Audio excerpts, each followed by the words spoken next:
அம்மா அம்மா யாரோ எழுந்திருக்க சொல்லுங்க எங்க அம்மாவை.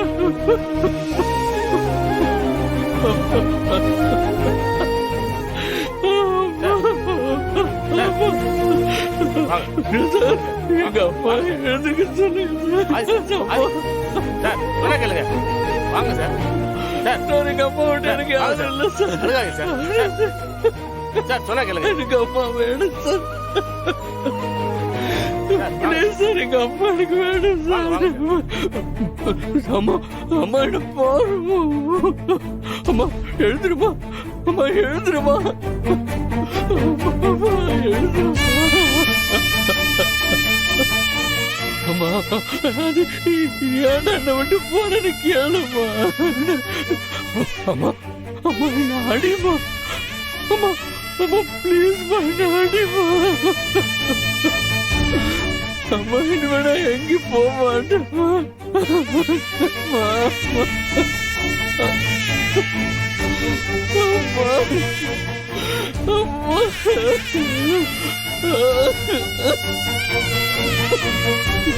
என்னால உன்னோட்டு இருக்க முடியாதுமா. ஏமா அப்படி பண்ண. அம்மா நீ இல்லாம எப்படி பண்ணாலும் இருக்க முடியும்.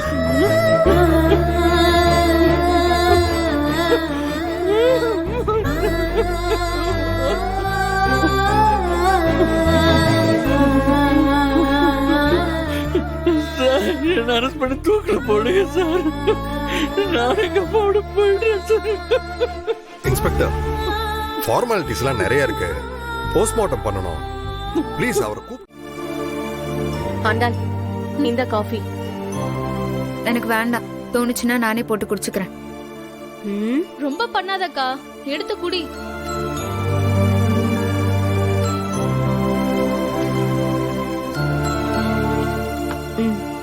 குடுமா. இந்தாங்க அத்தை.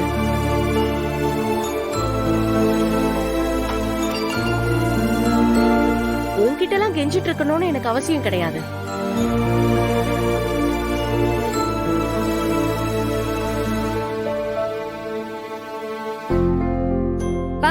காலையில இருந்து ஆளே காணோம். எங்க போன? அது வந்துமா, இன்னைக்கு 4 மணிக்கெல்லாம் எந்திரிச்சு குளிச்சுட்டு அப்படியே மதுரை மீனாட்சி அம்மனை பார்க்க போயிட்டா. நீ வயித்துல சுமந்துகிட்டு இருக்கிற குடும்ப வாரிச நல்லபடியா பெத்தெடுக்கணும்னு சொல்லி அந்த மீனாட்சி அம்மன் கிட்ட வேண்டிட்டு வந்ததா. நல்லபடியா நடக்கும்.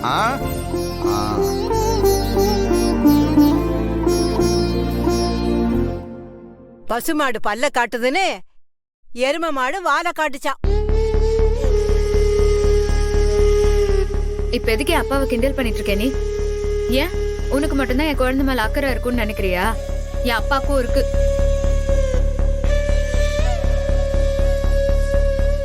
எதை விடுதா? யாரு கேட்கற கேள்விக்கெல்லாம் பதில் சொல்லிட்டு இருந்தோன்னு வச்சுக்கிய. சொல்லிட்டு இருக்கவனுக்கு தான் வாய் வலிக்கும், கேட்கறவங்களுக்கு வாய் வலிக்காது. உடுத்தா நீ வேற.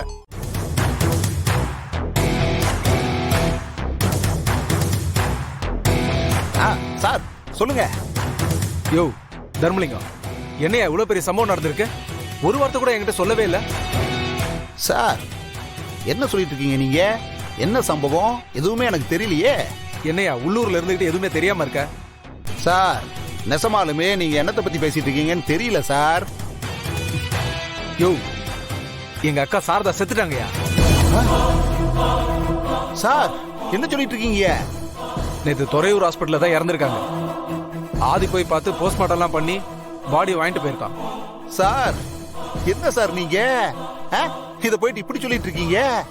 இந்த விஷயத்தை கேட்கும் போது அப்படியே உடம்பு பூரா ஐஸ் கட்டி வச்ச மாதிரி இருக்கு சார். ஏன் சார்? ஆனா இன்னொரு பக்கம் குழப்பமாவும் இருக்கே சார்.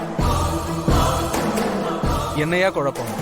சாரதா அம்மா செத்து போயிட்டாங்கன்னு சொல்றீங்க, அதே சமயம் ஆதி போய் பாடிய வாங்கிட்டான்னு சொல்றீங்க. ஆனா நீங்க சொன்ன எந்த தகவலும் இங்க யாருக்குமே தெரியாம இருக்கே சார். என்னையா சொல்ற? இன்னும் யாருக்கும் தெரியலையா? சார் நெசமா தான் நான் சொல்லிக்கிட்டு இருக்கேன். இங்க யாருக்கு எதுவும் தெரியல சார்.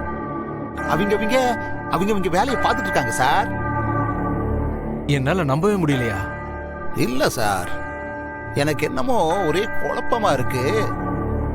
இந்த ஆதி பையன் எப்படி இங்க யாருக்கும் தெரியாம நம்ம பாடி வாங்கிட்டு போனா? ஆனா பாடியை வாங்கினவன் சென்னைக்கு வரல, வேற எங்கேயோ போயிருக்காயா? சார் என்ன சார் நீங்க குழப்பத்துக்கு மேல குழப்பமா சொல்லிட்டு இருக்கீங்க? பாடியை வாங்கினவன் அங்க வரலன்னா வேற எங்கிட்டு போயிருப்பான்? ஒன்னும் புரியலையே சார். தெரியல, எங்க அக்காவை எங்க அடக்கம் பண்ண போறாங்கன்னு கூட தெரியல. சார் கடவுளா பார்த்து நமக்கு ஒரு வாய்ப்பை கொடுத்துருக்கான் சார். நாம அதை கெடுத்துக்காம நமக்கு சாதகமா அதை பயன்படுத்திக்கணும். புரியலையே. ஏச்சா சாரதாம்மா யாரு? உங்களுக்கு அக்கா தானே? என்னையா பேசுற? அப்படின்னா உங்க அக்கா சாவுக்கு சம்பந்தப்பட்டவங்க மேல போலீஸ்ல ஒரு கம்ப்ளைண்ட் கொடுத்துட வேண்டியதானே? எங்க அக்கா சாவுக்கு காரணமா? யாரையா சொல்ற? என்ன சார் நீங்க இன்னுமா புரியல உங்களுக்கு? யோ யோ யோ, நீ சரியான ஆளியா? நான் கூட யோசிக்கவே இல்லையா? இப்படி எல்லாம் யோசிக்கிறதுனால தானே நான் இம்புட்டு வருஷமா அரசியல்ல இருக்கேன். ஒரு குடும்பத்தை கெடுக்கிறதுல உனக்கு கோல்டு மெடலே கொடுக்கலாம்யா. சார் பாத்தீங்களா நீங்க என்ன புகழ்றதை விட்டுப்புட்டு ஆக வேண்டிய வேலையை போய் பாருங்க சார். போலீஸ்ல போய் கம்ப்ளைண்ட் கொடுங்க.